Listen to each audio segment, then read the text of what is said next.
এখন সিজন চেঞ্জের সময়, আর অনেকেরই বাচ্চাদেরই কিন্তু হালকা সর্দি কাশি হচ্ছে। এই সময় এক বাটি উষ্ণ ধোয়া ওঠা গরম টমেটো এগ স্যুপের কোনো জুড়ি নেই, যা বাচ্চাদের রোগ প্রতিরোধ ক্ষমতা বাড়িয়ে দ্রুত আরোগ্য লাভ করতে সাহায্য করবে, সেই সাথে বাচ্চাদের মুখে রুচি বাড়াতেও সহায়তা করবে। তাই এই স্যুপটি তৈরি করে আপনারা 8 মাস থেকে 10 বছর বয়সী বাচ্চাদেরকে খাওয়াতে পারবেন। বাচ্চারা খুব মজা করে খাবে, একবার খেলে বারবার খেতে চাইবে। তো এখানে আর কথা না বাড়িয়ে চলে যাচ্ছি মূল পর্বে। এজন্য আমরা এখানে নিয়েছি এরকম মিডিয়াম সাইজের একটি ভালো পাকা দেখে টমেটোটাকে খুব ভালো করে ধুয়ে নিয়েছি। এবার ছুরির সাহায্যে টমেটোটাকে ছোট আর পাতলা পাতলা করে কেটে নিচ্ছি। টমেটোতে থাকা ডায়েটারি ফাইবার বাচ্চাদের হজম শক্তি উন্নতি করতে সাহায্য করে এবং কোষ্ঠকাঠিন্য সমস্যা দূর করে। এতে থাকা ভিটামিন সি এবং পটাশিয়াম বাচ্চাদের শরীরে রোগ প্রতিরোধ ক্ষমতা বৃদ্ধি করে। এছাড়া টমেটোতে থাকা পুষ্টিগুণ বাচ্চাদের ত্বক মসৃণ ও উজ্জ্বল রাখতে সাহায্য করে। তাই এখন শীতের সময় অবশ্যই বাচ্চাদেরকে টাটকা টমেটো খাওয়ানোর চেষ্টা করবেন। টমেটোটাকে কেটে একটা সাইডে রেখে দিলাম। তারপরে 2 কোয়া রসুন একদম কুচি করে কেটে নিচ্ছি। দর্শক, রসুনের পুষ্টি ও উপকারিতা সম্পর্কে নতুন করে বলার কিছু নাই। এটা বাচ্চাদের সর্দি কাশি প্রতিরোধে যেমন সাহায্য করে, তেমনি রোগ প্রতিরোধ ক্ষমতা বৃদ্ধিতেও সহায়তা করে।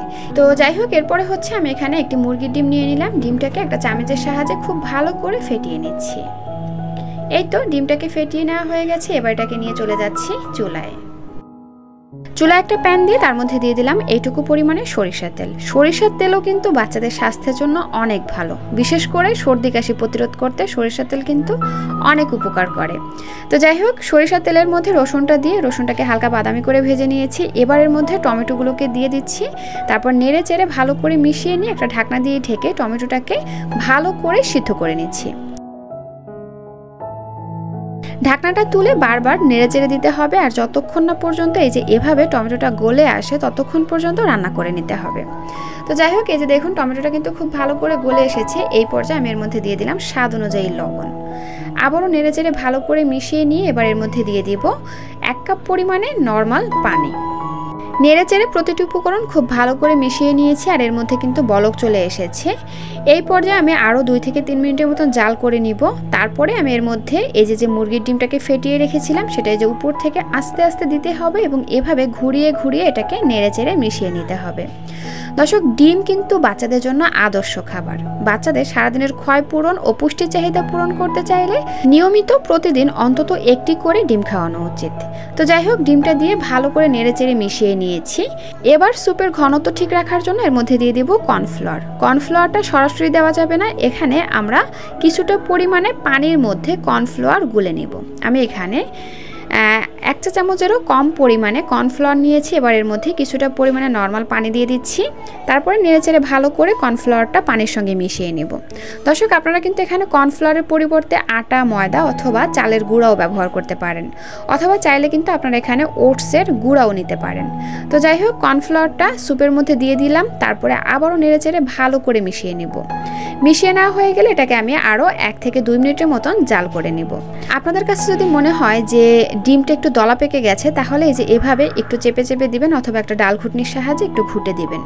বাচ্চা যেভাবে খেতে পারে অর্থাৎ সেভাবে আপনি স্যুপটা বাচ্চার জন্য রেডি করবেন। তো যাই হোক, স্যুপটাকে 2 থেকে 3 মিনিটের মতো জাল করে নিয়েছি। এই পর্যায়ে আমি এর মধ্যে এইটুকু পরিমাণে গোলমরিচের গুঁড়া দিয়ে দিচ্ছি। দর্শক, আপনাদের হাতের কাছে যদি গোলমরিচের গুঁড়া না থাকে, সেই ক্ষেত্রে একটি কাঁচা মরিচ একদম কুচি কুচি করে কেটে এর মধ্যে দিয়ে দিতে পারেন হালকা একটু ঝালের জন্য। গোলমরিচের মধ্যেও কিন্তু অনেক উপকারিতা রয়েছে, বিশেষ করে সর্দি কাশি প্রতিরোধ করার জন্য। তো যাই হোক, এবার এর মধ্যে আমি সুন্দর একটা ফ্লেভারের জন্য দিয়ে দিচ্ছি 2-3টা ধনেপাতা। ধনেপাতাটাকে একদম কুচি কুচি করে কেটে দিয়ে দিচ্ছি। তারপরে আমি আরও 1 থেকে 2 মিনিটের মতন জাল করে আমি চুলা থেকে নামিয়ে নিচ্ছি। আর এই তো তৈরি হয়ে গেল বাচ্চাদের জন্য দারুণ মজার, পুষ্টিগুণে ভরপুর এবং ভিটামিন সি সমৃদ্ধ স্যুপ রেসিপি। বাচ্চাকে খাওয়ানোর আগে 2-3 ফোঁটা লেবুর রস যুক্ত করে দিবেন। এতে করে বাচ্চাদের শরীরে আরও ভিটামিন সি এর চাহিদা পূরণ হয়ে যাবে, সেই সাথে স্যুপটা খেতেও কিন্তু অনেকটা টেস্টি হয়ে যাবে। তো দর্শক, এই ছিল আমার আজকের আয়োজন। ভিডিওটি ভালো লাগলে প্লিজ একটি লাইক দিবেন, যাওয়ার আগে সুন্দর একটা কমেন্ট করে যাবেন এবং চ্যানেলে নতুন হয়ে থাকলে আমার চ্যানেলটি সাবস্ক্রাইব করে বন্ধু হয়ে পাশে থাকবেন। আল্লাহ হাফেজ।